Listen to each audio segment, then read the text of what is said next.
Hello, and welcome to another episode of the Small Town Tourist Podcast, where we experience and explore everything that makes small towns great. I'm your host, Abby Graves, and today we are talking with Nikki Moritz. She's the owner of Zen Den Therapy in Sauk Centre. This conversation with Nikki was one that I was completely not expecting. I thought we were just going to be talking about some fun things to do around the Sauk Centre area, but we ended up talking all about her spiritual journey, how she got into doing massage therapy and oil therapy. We even talked about how she worked with a shaman in Long Prairie. So there's some just great stories that Nikki shared with us, and I cannot wait for you to hear them. Please enjoy Nikki Moritz of Sauk Centre. Then we all agree that this little town has got its ups and it's got its downs, but growing up somewhere else around wouldn't beat this place.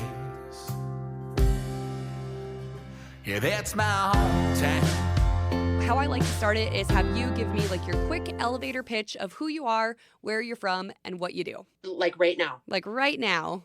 Okay. Nikki Moritz. I'm originally from Sauk Centre, Minnesota. I married a guy from Sauk Centre, Minnesota. I started my business in Sauk Centre, Minnesota.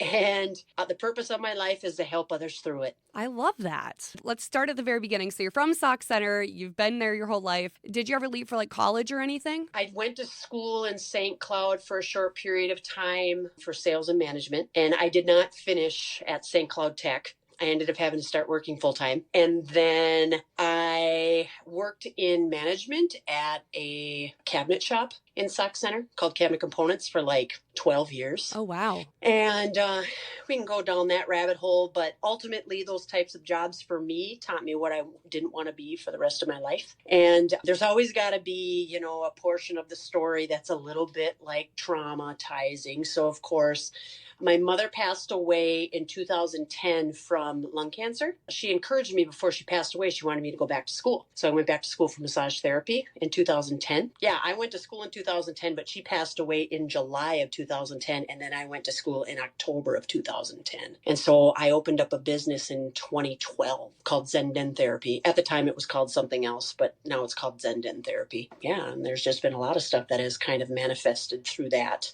Coaching, massage, energy therapies, retreats, business owner, COVID, all that kind of stuff. This is all being elaborated from, well, where did you go to school if you want me to keep going? Yeah, keep going. This is great. Okay. To kind of go back to mother passed away from lung cancer, it was kind of a shift.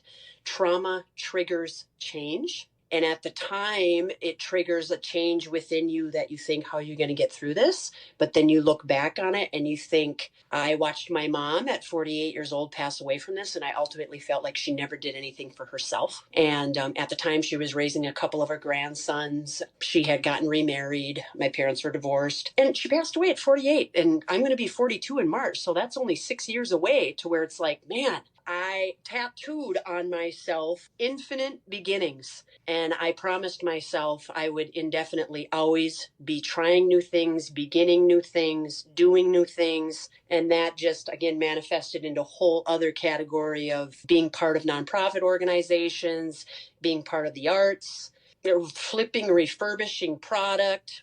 Currently, my remodel project is I bought a 1985 motorhome that sits in my backyard.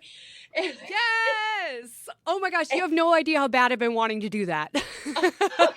Well, maybe it can be another podcast. You can come watch it happen. But I'm remodeling a 1985 motorhome right now because I just like to always be starting something. And then I did just get my chicken coop delivered today too. So, oh my gosh, you and I, we are kindred spirits because probably. When's your birthday? August 9th. Leo. Oh, okay. Well, I'm March 19th. I'm a Pisces. But yeah, there's always synchronicities. When I saw that you had put in, I think, what was on Instagram, when you had said if you had any ideas. And I thought, oh gosh, I should just tell her about some of the different things that take place in Sauk Centre. Of course, you've been here to do some of them. I am one of those small town people. I love going and taking adventures, though. I haven't traveled all around the world, but I've traveled quite a few places in the U.S. I'm not one of those small town people that thinks, oh, I'm just never going to leave. But you know what? I've experienced what you experienced too, where you go to bigger cities and you think, no, I want to go back home. Mm-hmm. I want to go back home, and I'm okay with everybody knowing who I am. Yeah, it's a good feeling. It's community. Yep. And, and then we also create our own retreats. There's areas in our life that we can go retreat to ourselves. I mean, like if you look behind me, I mean, this is my therapy space. I retreat to this day 4 days a week when I'm doing therapy on other people. I mean, and nobody's in here and it's really quiet. So yeah, so that's a little bit about me. I guess I went back to the school, like I said, for massage therapy, and kind of the rest is history. I'm currently organizing a retreat right now that is going to be hosted hopefully up north at a place called The Getaway. You should look it up. The Getaway, making a note of that. Pretty cool. It's by Pillager. Okay, cool. Okay, so I want to dive a little bit deeper into your massage therapy because I think this is something that is so beneficial to so many people, but they just are scared to do it. I just feel like I talk to so many people who are like, I don't want anyone touching me. So give a little background on how you run your massage therapy practice as part of Zen Den. Okay, so I want to start this off by saying my word for 2023 is authenticity. When I explain things, as you can tell, I probably get a little bit wordy. So at any point in time, just be like, all right, Nikki, we've got to stop. It's a podcast. Wordy is Oh, good. Yeah. I did not realize for me how spiritually uplifting performing massage therapy would be, how much it is more in honor of somebody. Sure, there are plenty of people that I give massages to that come because my elbow hurts, my shoulder hurts, my neck hurts. I want you to fix it in one time. And I always tell people, okay, you're 40 some years old or you're 30 some years old. You're not going to be able to come to me for a half an hour and think that whole time up to 30 years old is going to get rubbed out in 30 minutes.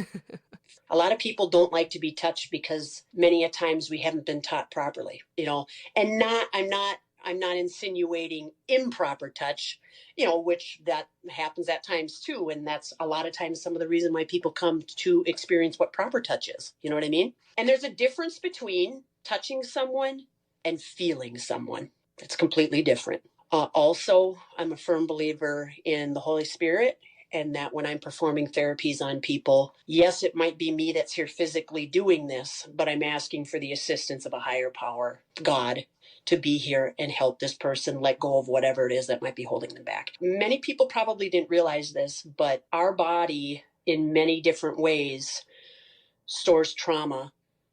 Not just from, I have a car accident and I broke my ankle. Yeah, sure, there is a trauma in the fascia of that portion of your body. But even if you saw something happen traumatic, most of the time when we do something, we instantly go and we suck in. Mm-hmm. And wherever that breath stopped is usually where that memory's been lodged. I know that there are people, I don't like to be touched. And everybody likes to set up boundaries. But again, there's a difference between being touched and somebody feeling you and realizing where the tension holding spots are. And it's kind of a dance, to be honest with you. You're kind of dancing through this routine with somebody, and typically they don't even have to tell me as soon as they walk through the door maybe what is going on. It's incredible after you've been doing this for a while how quickly you can catch on to that. We all already do it. I don't have some gift that's more predominant than somebody else. It's just that most of us aren't in situations or jobs that allow us to get in touch with that. You probably do in what you do. You have to be keenly aware of maybe where people are at, and you know what I mean? Yeah. I'm sure you walked into a room, hon, and all of a sudden it's like, you're going to be into a sticky situation as soon as you walk in and the air feels heavy. Mm-hmm. We all ability. We just think, that's just is what it is. No, that's your conscious. That's your subconscious catching on to ew. We just think it ain't that big of a deal, but it's actually a lot deeper than that. So for someone who doesn't like being touched, that's okay. Their type of therapy might be hunting, fishing, but I don't know how you were brought up, but when I was brought up, my parents were very affectionate towards us. And so it's never been an uncomfortable feeling for me. When I first started practicing on people, it was like, sure, yeah, you just wanted to make sure that they were comfortable. But now the trick of it is this.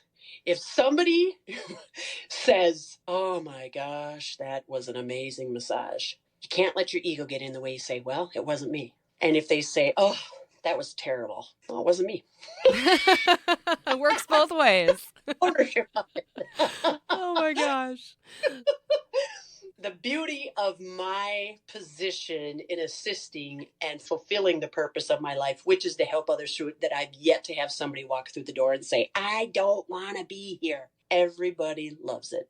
And that's a pretty rare job. I don't even consider what I do a job anyways, but it's pretty rare for you to be like, oh gosh, you know what I mean? Like everybody comes in is just like, oh, I'm so glad I'm here, so. That's great. Yeah. So I see you have oil therapy listed as one of your services on your website. Could you tell me a little bit more about what that entails? Oil therapy is a mix of experiencing the aromatics of oils along with the healing or medicinal benefits of essential oils. Also with the goal of hopefully encouraging whatever it is maybe that you're wanting to work on. So say somebody comes in and is like, oh my gosh, I can tell that I'm totally getting sick. I'm thinking I want to do an oil therapy today. So there's a few different types of oil therapies that I was trained to do. And then after I was trained on doing some of them, and understanding and going to school for like chemistry of oils, then I started to create a few of my own. In specific, there's like an oil therapy called the raindrop. And the raindrop is a pretty heavy oil therapy. It's 9 different oils. It incorporates being applied to your feet on the reflexology points that represent the spine on your back. And then after it gets done to your feet, then it also gets applied to your back. So you're hitting it with double duty. And do you understand what reflexology is? It's been described to me years ago. I used to work with a psychic medium a lot on my radio show, and she was dabbling into that. So she was explaining it a little bit on air to me in like minute-long segments. Okay. So like your hands, your feet, actually every different point of your body. I'm sure you've heard of acupuncture. Yes. So there's acupressure also, and you are focusing on pressure points or reflexology points that represent every function and organ of your body. So there's points on your feet, there's actually points in your mouth, there's points on your spine, there's points on your hands, and then you can dive really deep into it to where there's like meridians and different channels and all of that kind of stuff. The bottom of your feet, can't show you my foot. Well, you're just the bottom of your hand, but like, let's say that this is like your big toe. The bottom of your feet, your spine is represented over on the side, on the inside of your foot. And so there's a specific way to apply the oils that encourage your body to say, hey, I remember this. I remember feeling like this. I remember how good this felt. And it starts to basically prepare your body to receive the full treatment. And then it gets applied to the spine. There's another one that's not as heavy as that one called Aroma Touch. And then, like I said, I created a few other ones that I thought I wanted to do that would create an experience out of not only receiving oil therapy, but I also incorporate sounds that enhance experience and other add-ons. For instance, one of them is called Forest Retreat. And so I use firs and pines and eucalyptus and that sort of thing. But then I also put a mud mask on you. Okay. Like, thinking, oh, mud, soil, whatever. Immersive. So there you go. And then also I play music that incorporates more of like songbirds, maybe a stream running through it. I truly like to create more than just a session. I want it to be an experience. That's because that's what we want. Your body can't tell the difference between if you allow yourself to truly immerse in that time. Your mind can't tell the difference between, am I physically experiencing what I'm smelling and what I am listening to? They've done a test before where they had somebody hooked up to somebody telling you, okay, you're getting ready for the race, and now you're getting down, and now the shot is fired, and your legs are going, and this just is in these headphones. And then they also had the same mechanism hooked up to somebody who's actually physically running the race.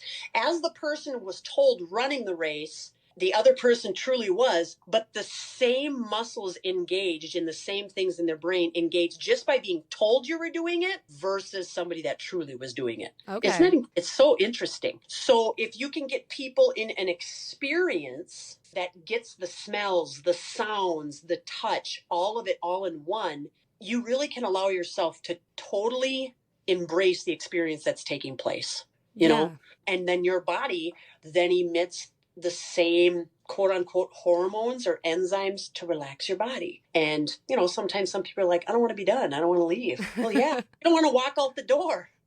There's sound and ambulances, and you can hear the freeway and smells and all of that stuff. And it all starts to come back. Mm-hmm. But the goal is to get your body, your mind, your spirit to the point to where even though you might be tossed back into what we call life, hopefully you start to train yourself to not react to life as harshly, but start responding to it instead. One of my favorite people that I follow online, she always says the body keeps score. Everything you're describing, it just matches perfectly with what she says. Like, you're going to go out there and you're going to experience bad things, but it's all in how you react to them. Right, it is. And I didn't realize that. I think people say, well, isn't that come with getting older? I think to a certain degree, but in my experience, so I've been told, I wouldn't know this because I've always been in my body and in my brain, so I don't know what to compare that to. Ever since I was young, there were these things in my life that created quote unquote trauma, some more devastating than others, some not as devastating as some, you know what I mean? Mm-hmm. But your coping mechanism starts to kick in at a young age. And after a while, it becomes debilitating and you want it to go away. So you usually run away from this conflict. I don't know if you know who Dr. Jordan Peterson is, but if you don't, he's phenomenal. Look him up online. You would love him. He talks about how where your coping mechanism kicks in and you find yourself usually running from conflict because that's what you've been trained to do. As you get older, you don't want to experience the conflict, so you don't run away from it anymore. You nip it in the bud, like right away. Right away. We have these pathways that we take in life and we have all these experiences that really, instead of us thinking, why does this stuff happen to me all the time? It always is happening to me. What about if it's happening for you? It's all tools to help train us to be a better version of ourselves and to grow in wisdom. Well, I'll quote one of my blogs that I have on my website, wounds are my wisdom. To a certain degree, I think everybody can relate to that. So that all came from oil therapies. Maybe you read some of the other therapies or other things that I offer. I've kind of started diving into doing more retreats. I mean, I'm not like 70 years old or anything, but I'm in my 40s now and I don't have more room for clients, put it that way.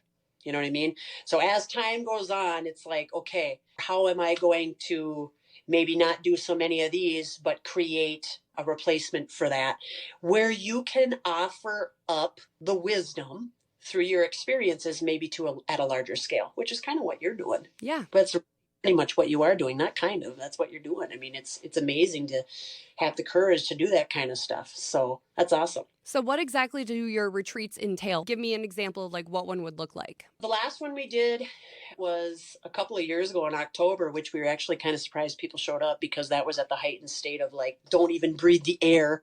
Don't breathe the air. Oh, that October. Don't breathe the air. God screwed up. Don't breathe the air. Anyways, that one was embracing the elements, earth, air, water, and fire. And we created experiences that would incorporate all these separate elements. So the fire aspect of it was we had a fire one evening. It just so happened to be on a full moon. And we did a portion of letting go of what no longer serves us. It was really cool. We actually did like a Chinese balloon and we let those go. That's pretty symbolic. Water, of course, the retreat was at a place where we were on the lake. And so we did morning meditations every morning out on the dock in the fog. We did a painting experience that incorporated all pigments from earth. What was the air? Oh, we did some sort of thing, I think, with some scarves and we can't ever see the air. You can't see it. So we tried to incorporate an experience that had color with the air so we could see the air blowing through it. And then none of them that we've ever performed, or my friend and I have done one together. We're actually planning another one for come November. They're never religiously impacted. They're very spiritually impacted. And I think also incorporate subjects that create vulnerability because vulnerability is literally the point of I need to leave.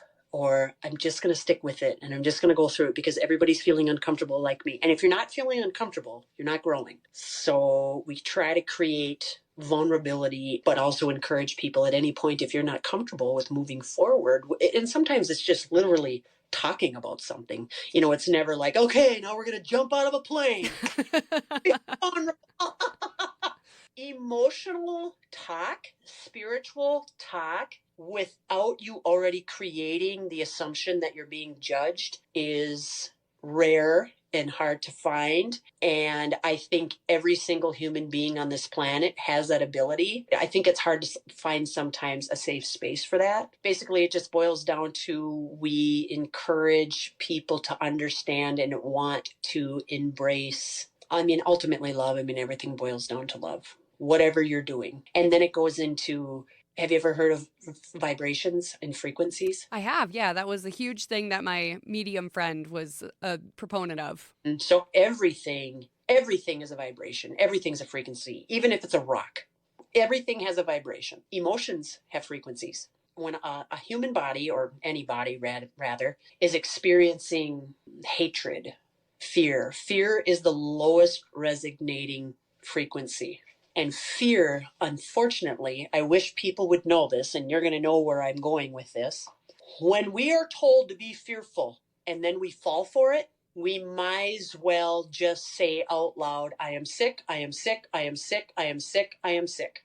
Fear is what will be the hindrance. You ever hear people say, oh, I'm so sick and tired. I'm just sick and tired. Think of the person.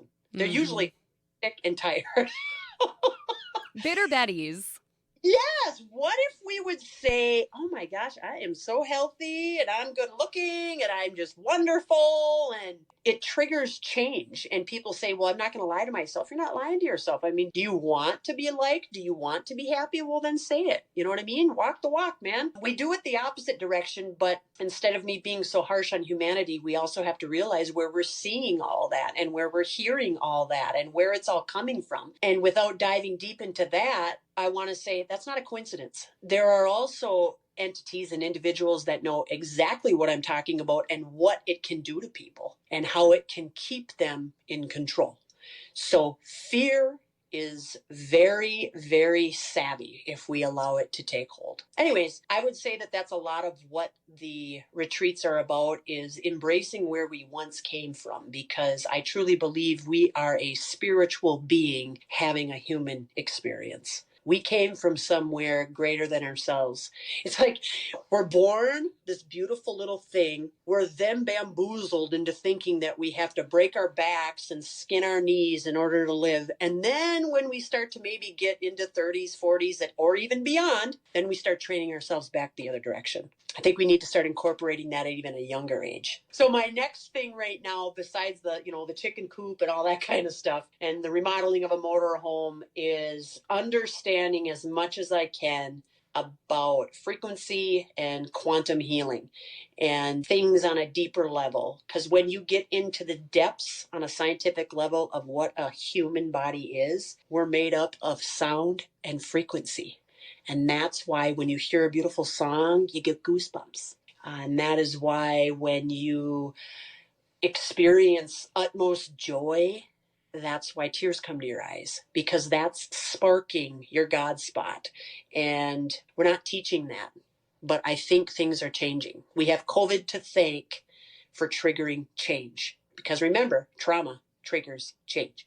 Yeah. And it's so nice to talk to someone who has this outlook on life, because I actually come from like the same school of thought that you just described. Just a soul having a human experience meant for bigger and better things. This is just one stop on the journey. And honestly, I have COVID to thank for that as well, because my medium friend is the one that really opened my eyes to that. And it's amazing how different you see the world after you start hearing some of this stuff. Mm-hmm. And how it's been hidden. It's something I never even thought of growing up Catholic in a small town. I asked too many questions, and I was not a popular kid for that reason. But then you find the right people and you have the right conversations and your worldview changes. And whether or not you believe in it or not, it's just important to realize there are other views than the one that you were brought up with. And the beautiful thing about it is most things that we're being told to be interested in life usually is, when you think about it, is telling us, and then take your brain out and put it up on the shelf when you walk out the door. Here's the beautiful thing about it. I can tell you something. You don't have to believe it. You know what I mean? There's lots of I studied with a shaman actually in Long Prairie for a while. His name was Steve Getsky. Does that sound familiar? It doesn't, but now I'm going to do some digging. Well, He has passed away. But if I described to you where he lived, you could go find where his house used to be. I trained with him for a while because I had went to one of the people that encouraged. Do you know who Dave Stromone is? I don't. Okay, well, he used to do massage therapy in Long Prairie. Oh, wait, he was over by the liquor store, right? Yep, and he was in that log cabin thing. Yep, okay. Yep. I didn't know his last name. I just knew his name was Dave. I could even be saying his name wrong. I'm not sure. But he was my mom's massage therapist. He was the one that told my mom, hey, my trainer from California is going to be doing training here in Minnesota for massage therapy. You should tell Nikki about it. So she told me about it. I choose to do it. And to be honest with you, the reason I started it is because my mom was dying from cancer. And I thought if I could massage her, her bones would feel better. So that's why I did it. Because at the time, I was like, I don't want to touch anybody. See, remember the touch thing? Mm-hmm. Like, I don't want to do that. And then when it got closer to me to have to do the training, I'm like, oh my God, these people are going to freaking want me to talk about my feelings. I already know what's going to happen. Blah, blah, blah. After I really started digging into the muck and really understanding and wanting more, I had went to Dave one time and I said, I want to start coaching. I want to start doing life coaching. I want it to be more driven towards our spirituality. I want it to be more exactly about how we're talking right now, bouncing ideas off of one another, but introducing this to people that have never even heard about it before, which ultimately goes back to incorporating love back into our life.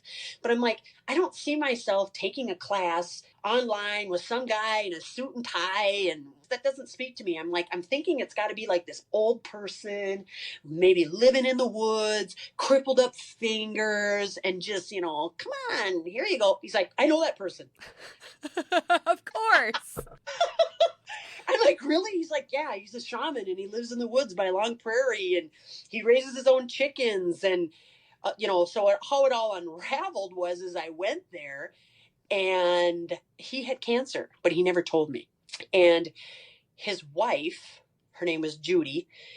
She do you want any tea while you guys discuss stuff? Sure. And she's taking out the different, do you want mint? Do you want spice? Do you want floral? I'm like, well, I don't know. She's taking each thing out and crushing it up, putting honey on the honeycomb into it. And I'm just like, where am I? It was like I was in a dream.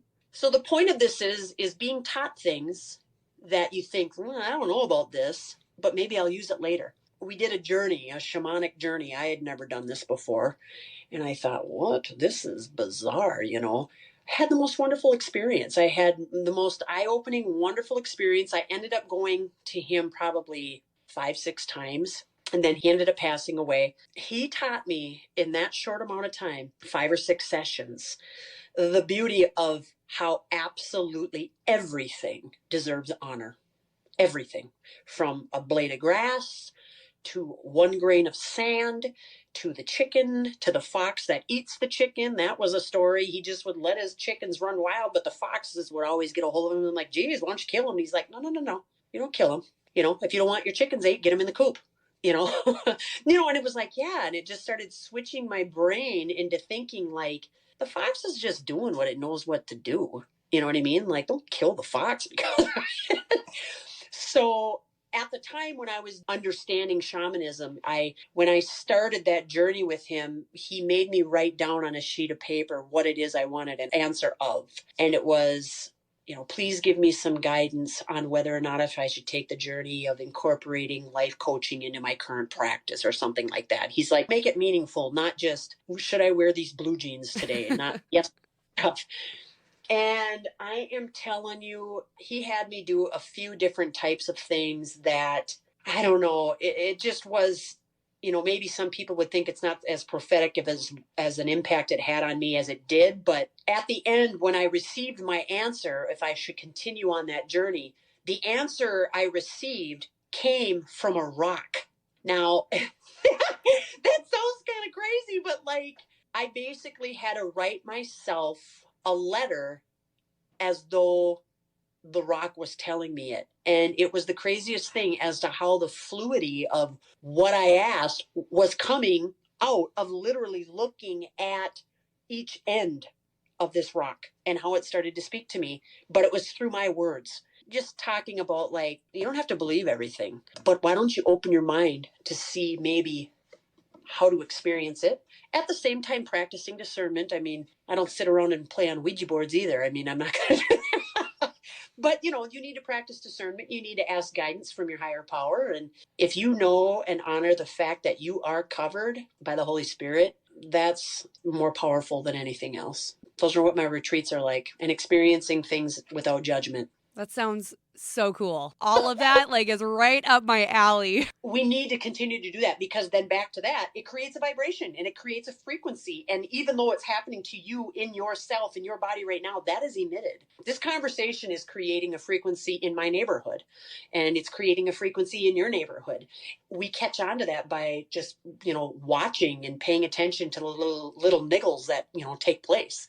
These kinds of conversations I know are happening more often.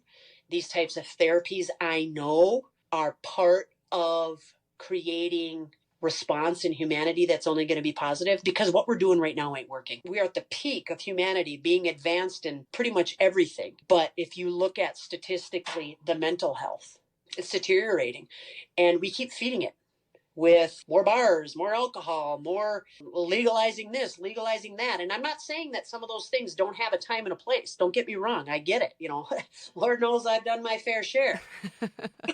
I knew that I wasn't able to totally embrace the levels of spirituality and the messages I was receiving from God when I would drink alcohol. And so I quit drinking alcohol. It's over 5 years ago. Wow, good for you. And, you know, they always say, well, alcoholics always make an excuse for this. So maybe this is going to sound like an alcoholic conversation. I don't know. But I do have to say, at the time when I chose to stop drinking alcohol, it wasn't because I was drinking every night or drinking every weekend. As a matter of fact, I was probably at the point of when I wasn't drinking very often. But I woke up one morning literally having 3 beers the night before, and I was hungover. And I was like, this is never going to quit. This is never going to quit. And as I started getting older, it would take me till about Tuesday or Wednesday to get back into that, what I was explaining to you at the beginning of this, that feeling of being in the presence and really trying to work through the healing process. It took like the fog to lift up by like Tuesday if I had 3 beers on Saturday.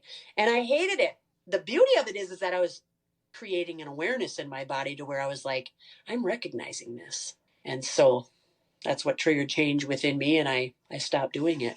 Maybe make a mental note of this or write it down on your sheet of paper. A really good book that I read one time was called The 4 Agreements. Have you ever heard of it? I haven't, no. The 4 agreements are: don't take anything personally, never make assumptions, be impeccable with your word, and just do your best.